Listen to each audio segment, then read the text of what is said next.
बिस्मिल्लाहिर्रहमानिर्रहीम। अस्सलाम वालेकुम। मैं हूं मुताहिर फ़ैल और आप देख रहे हैं सीक्रेट विद मुताहिर फ़ैल। प्यारे दोस्तों, अल्लाह के करम फजल से मैं बिल्कुल खैरियत से हूं और उम्मीद करता हूं कि आप भी बिल्कुल हंसते मुस्कुराते और बिल्कुल ठीक ठाक होंगे।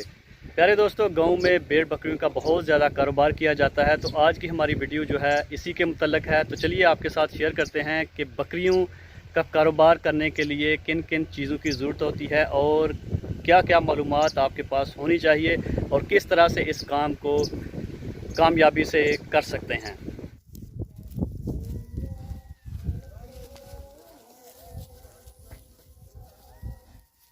दोस्तों, ये मेरे बैक साइड पे बकरियों का एक रेवड़ है, वहाँ पे कुछ लोग जो हैं बकरियाँ चरा रहे हैं। काफ़ी अरसे से ये बकरियों का कारोबार करते हैं। तो चलिए इनके साथ बात करते हैं और इनसे पूछते हैं कि बकरियों का जो कारोबार होता है इसको करने के लिए क्या क्या ज़रूरी इक़दाम करने पड़ते हैं और किस तरह से इसको मुनाफा बख्श बनाया जा सकता है। अस्सलाम वालेकुम जी, राजपूत साहब की हाल है, ठीक हो? वालेकुम सलाम, खैरियत राजपूत सुनाओ। राजपूत भाई, सब तो पहला सानू अपना तारफ कराओ तो किन्नी देर तू बकरियां दे कारोबार दे नाल वाबस्ता हो, ਇਹਦੇ ਮੁਤਲਕ कुछ जानकारी शेयर करो। ਬੱਕਰਿਆਂ ਦੇ ਕਾਰੋਬਾਰ ਨਾਲ ਕਾਫੀ ਟਾਈਮ ਤੋਂ ਵਾਬਸਤਾ ਸਾਡੀ ਫੈਮਿਲੀ ਸਾਰੀ ਇਹੋ ਹੀ ਸਾਰੀ ਲਾਈਫ ਦਾ ਕੰਮ ਕਰਦੀ ਰਹੀ ਹੈ।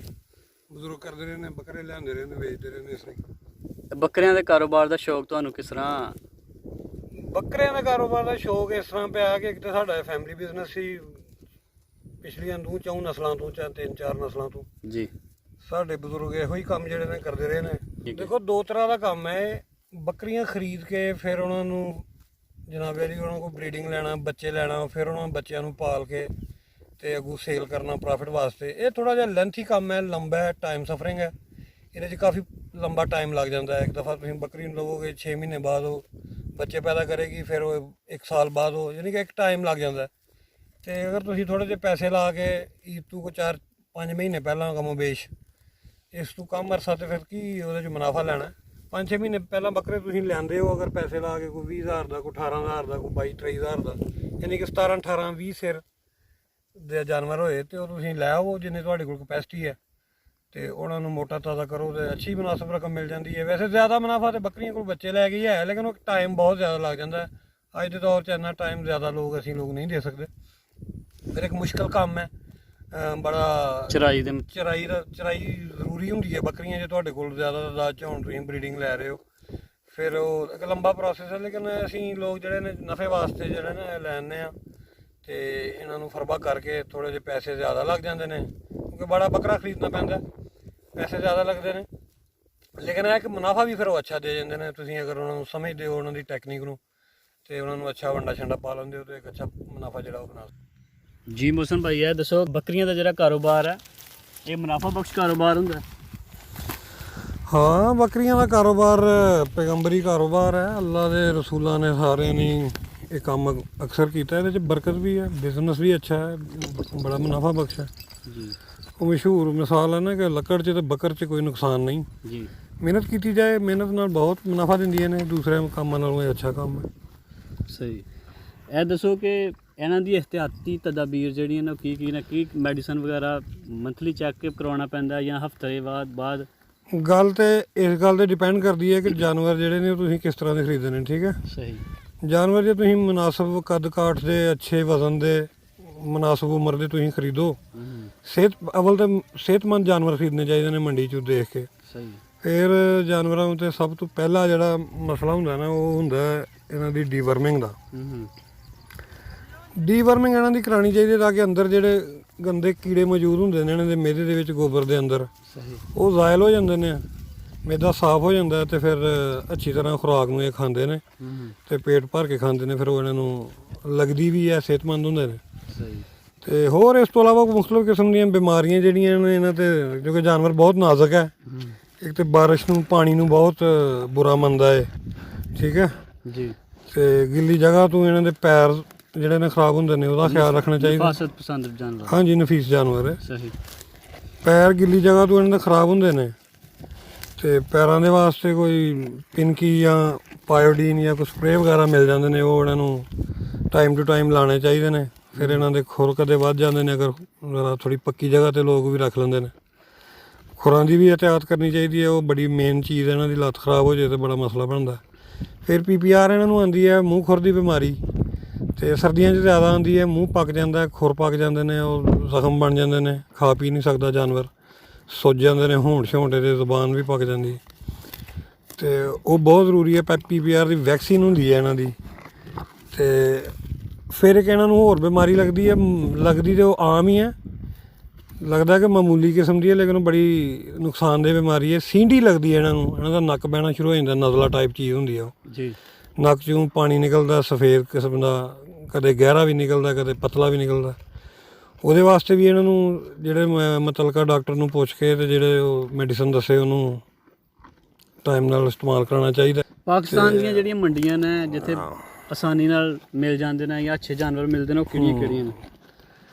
ਪਾਕਿਸਤਾਨ 'ਚ ਬਹੁਤ ਜ਼ਿਆਦਾ ਮੰਡੀਆਂ ਨੇ, ਮੁਖਤਲਿਫ ਜ਼ਿਲ੍ਹਿਆਂ ਦੇ ਵਿੱਚ ਮੁਖਤਲਿਫ ਮੰਡੀਆਂ ਨੇ ਜਿੱਥੋਂ ਲੋਕ ਜਾਨਵਰ ਖਰੀਦਦੇ ਨੇ, ਲੇਕਿਨ ਜਿਹੜੀਆਂ ਜ਼ਿਆਦਾ ਪਾਪੂਲਰ ਨੇ ਉਹ 4-5 ਮੰਡੀਆਂ ਵੱਡੀਆਂ ਨੇ ਜਿੱਥੋਂ ਲੋਕ ਜਾਨਵਰ ਲੈਂਦੇ ਨੇ ਜ਼ਿਆਦਾਤਰ। ਇੱਕ ਤਾਂ ਲੁੱਡਣ ਮੰਡੀ ਹੈ, ਹਾਂਜੀ, ਇਹ ਹਾਸਲਪੁਰ ਅਤੇ ਵਿਹਾੜੀ ਦੇ ਸੈਂਟਰ 'ਚ ਬਣਦੀ ਹੈ ਇਹ ਜਗ੍ਹਾ ਲੁੱਡਣ। ਸਹੀ। ਉੱਥੇ ਇੱਕ ਬੜੀ ਮੰਡੀ ਲੱਗਦੀ ਹੈ, ਅਸੀਂ ਚੁੱਕੇ ਉੱਥੋਂ ਹੀ ਲੈ ਕੇ ਆਏ ਸਾਂ।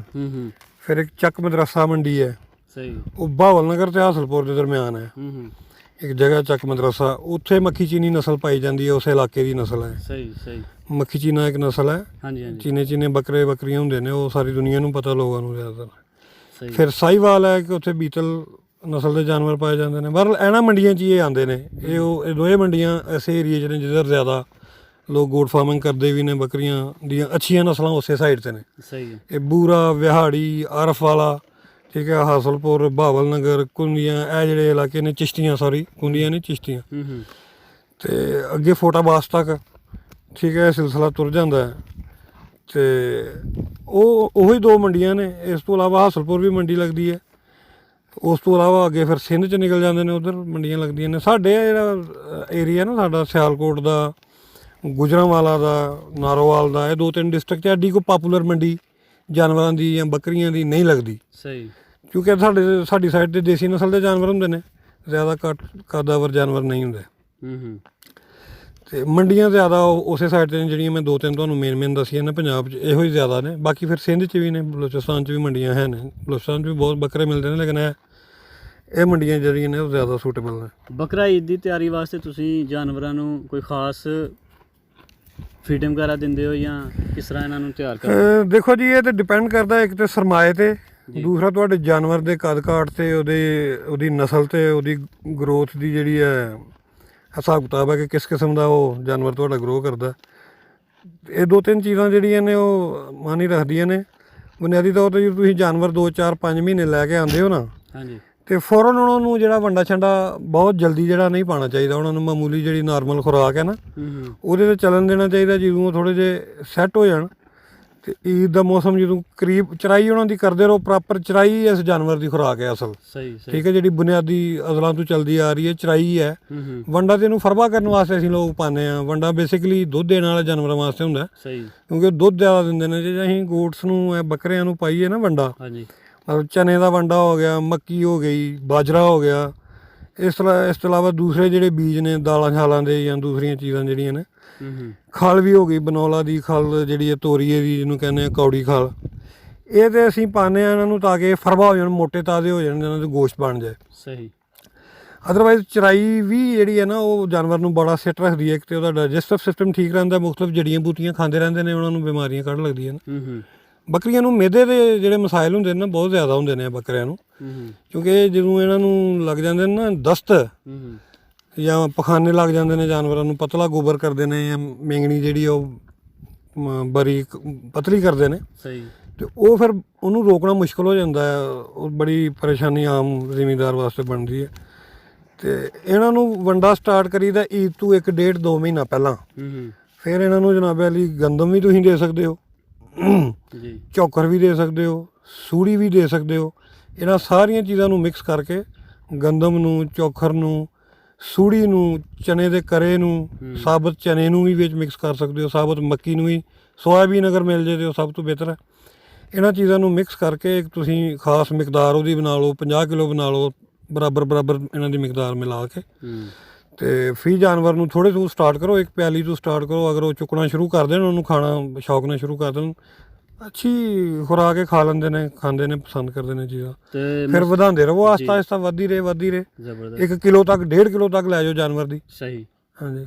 ਤੇ ਮੋਹਸਨ ਭਾਈ ਇਹ ਦੱਸੋ ਕਿ ਜਾਨਵਰ ਜਿਹੜੇ ਨੇ ਕਿੰਨੀ ਰੇਂਜ ਤੱਕ ਖਰੀਦੇ ਜਾਣੇ ਚਾਹੀਦੇ ਨੇ ਤਾਂ ਕਿ ਈਦ ਤੇ ਜਿਹੜਾ ਨਾ ਉਹਦੇ ਥੋੜਾ ਪ੍ਰੋਫਿਟ ਵੀ ਇਹ 2-3 ਚੀਜ਼ਾਂ ਨੇ ਇਹਦੇ 'ਚ। ਇੱਕ ਤਾਂ ਹੈ ਕਿ ਜਾਨਵਰ ਜਿਹੜਾ ਨਾ ਉਹ ਸਿਹਤਮੰਦ ਹੋਣਾ ਚਾਹੀਦਾ। ਦੂਸਰੀ ਇਹ ਕਿ ਜਾਨਵਰ ਐਸਾ ਹੋਣਾ ਚਾਹੀਦਾ ਜਿਹੜਾ ਜਲਦੀ ਕੱਦ ਕਾਠ ਕਰੇ ਤੇ ਉਹ ਤੁਹਾਨੂੰ ਫਿਰ ਮੁਨਾਫਾ ਦੇ ਸਕੇ। ਠੀਕ ਹੈ। ਤੇ ਮੈਂ ਤੇ ਸਮਝਦਾ ਕਿ 22-23 ਹਜ਼ਾਰ ਦਾ ਕੋਈ ਤੂੰ 4-4.5 ਮਹੀਨੇ ਪਹਿਲੇ ਜਾਨਵਰ ਤੁਸੀਂ 22 ਮਤਲਬ 20 ਤੋਂ ਉੱਤੇ ਤੇ 30 ਦੇ ਦਰਮਿਆਨ ਜਿਹੜਾ ਤੁਸੀਂ ਉਹ ਖਰੀਦ ਕਰੋ। ਸਹੀ। ਜਿਹੜਾ ਤੁਹਾਡਾ 50-55 ਦੇ ਲਾਗੇ ਬਾਗੇ ਉਹ ਵਿਕ ਜਾਏ। ਸਹੀ। ਹਾਂਜੀ। ਤੇ ਮੋਹਸਨ ਭਾਈ ਇਹ ਦੱਸੋ ਕਿ ਦੁੰਬੇ ਤੇ ਬੱਕਰੀ ਦੇ ਵਿੱਚ ਕੀ ਫ਼ਰਕ ਮਹਿਸੂਸ ਕਰਦੇ ਹੋ ਕਿ ਉਹਦਾ ਕਾਰੋਬਾਰ ਅੱਛਾ ਹੈ ਜਾਂ ਇਹਦਾ? ਦੇਖੋ, ਗੋਸ਼ਤ ਤੇ ਦੋਵਾਂ ਦਾ ਅੱਛਾ ਤੇ ਲਜ਼ੀਜ਼ ਹੈ। ਪਾਕਿਸਤਾਨ ਦਾ ਜਿਹੜੀ ਹੈ ਨਸਲਾਂ ਨੇ ਦੁੰਬਿਆਂ ਦੀਆਂ, ਗਾਂ ਦੀਆਂ, ਭੇਡਾਂ ਦੀਆਂ, ਕਜਲੇ ਨੇ, ਲੋਹੀ ਨੇ, ਦੇਸੀ ਨੇ। ਠੀਕ ਹੈ। ਹਾਂਜੀ। ਉਹ ਹੋਰ ਮੁੰਦਰੇ ਵੀ ਨੇ। ਠੀਕ ਹੈ। ਮੁਖਤਲਿਫ ਕਿਸਮ ਦੇ ਜਾਨਵਰ ਨੇ। ਭੇਡ ਦਾ, ਦੁੰਬੇ ਦਾ ਗੋਸ਼ਤ ਵੀ ਬੜਾ ਲਜ਼ੀਜ਼ ਹੁੰਦਾ ਜੀ। ਉਹਦੇ 'ਚ ਫੈਟਸ ਜ਼ਿਆਦਾ ਹੁੰਦੇ ਨੇ, ਚਿਕਨਾਹਟ ਤੇ ਚਰਬੀ ਜ਼ਿਆਦਾ ਹੁੰਦੀ ਹੈ। ਬੱਕਰੇ ਦਾ ਗੋਸ਼ਤ ਕਿਉਂਕਿ ਫੈਟਸ ਤੋਂ ਪਾਕ ਹੁੰਦਾ, ਕਮ ਫੈਟਸ ਹੁੰਦੇ ਨੇ ਇਹਦੇ 'ਚ, ਇਸ ਵਾਸਤੇ ਲੋਕ ਇਹਨੂੰ ਜ਼ਿਆਦਾ ਪਸੰਦ ਕਰਦੇ ਨੇ। ਤੇ ਸਾਡੇ ਇਲਾਕੇ 'ਚ ਬਿਲਖਸੂਸ ਸਿਆਲਕੋਟ, ਗੁਜਰਾਂਵਾਲੇ ਦੇ ਏਰੀਏ 'ਚ, ਸਿਆਲਕੋਟ ਦੇ ਏਰੀਏ 'ਚ ਤੁਸੀਂ ਕਹਿ ਸਕਦੇ ਹੋ ਕਿ ਜ਼ਿਆਦਾ ਲੋਕ ਬੱਕਰਾ ਹੀ ਪਸੰਦ ਕਰਦੇ ਨੇ। ਛਤਰੇ ਨੂੰ ਲੋਕ ਤਰਜੀਹ ਨਹੀਂ ਦਿੰਦੇ। ਇੱਕ ਤਾਂ ਥੋੜ੍ਹੀ ਜਿਹੀ ਬਿਊਟੀ ਦੇ ਹਵਾਲੇ ਨਾਲ, ਥੋੜ੍ਹਾ ਜਿਹਾ ਗੋਸ਼ਤ ਦੇ ਹਵਾਲੇ ਨਾਲ ਵੀ ਲੋਕ ਕਰਦੇ ਨੇ। ਤੇ ਇਹ ਹੈ ਕਿ ਦੋਵੇਂ ਚੀਜ਼ਾਂ ਜਿਹੜੀਆਂ ਨੇ ਉਹ ਠੀਕ ਨੇ। ਉਹਨਾਂ ਦਾ ਗੋਸ਼ਤ ਬਹੁਤ ਅੱਛਾ ਹੈ, ਲੇਕਿਨ ਸਾਡੇ ਵਾਲਾ ਟ੍ਰੈਂਡ ਜਿਹੜਾ ਉਹ ਬੱਕਰੇ ਦਾ ਹੀ ਜ਼ਿਆਦਾ। ਮੋਹਸਨ ਭਾਈ ਬਹੁਤ ਸ਼ੁਕਰੀਆ, ਤੁਸੀਂ ਆਪਣਾ ਕੀਮਤੀ ਟਾਈਮ ਦਿੱਤਾ ਤੇ ਸਾਡੇ ਨਾਜ਼ਰੀਨ ਨੂੰ ਮੁਫੀਦ ਮਸ਼ਵਰੇ ਦਿੱਤੇ ਨੇ। ਤੇ ਮਜ਼ੀਦ ਕੋਈ ਮੈਸੇਜ ਦੇਣਾ ਚਾਹੁੰਦੇ ਹੋ ਲਾਸਟ ਤੇ ਤੁਸੀਂ ਦੇ ਸਕਦੇ ਹੋ ਸਰ। ਮੈਸੇਜ ਮੈਂ ਦੇਣਾ ਚਾਹੁੰਦਾ ਕਿ ਸੁਨਨਤ ਮੁਬਾਰਕ ਹੈ। ਹੋਰ ਵੀ ਲੋਕੀ ਕੰਮ ਕਰਦੇ ਨੇ, ਨੁਕਸਾਨ ਕਰਦੇ ਨੇ, ਲੇਕਿਨ ਇਹਨਾਂ 'ਚ ਫਾਇਦਾ ਹੈ। अच्छा काम है, अगर कोई दिलचस्पी रखता है तो इन्हें कर लेना चाहिए। प्यारे दोस्तों, उम्मीद करता हूँ गोट फार्मिंग के मतलब मालूमाती वीडियो आपको अच्छी लगी होगी। अगर वीडियो अच्छी लगे तो भाई के चैनल को लाइक करें, वीडियो को शेयर करें और चैनल को सब्सक्राइब कर लें। इसी के साथ मुताहिर तुफैल को दे इजाज़त। अपना बहुत सारा ख्याल रखें और दुआओं में मुझे याद रखें। अल्लाह निगहबान।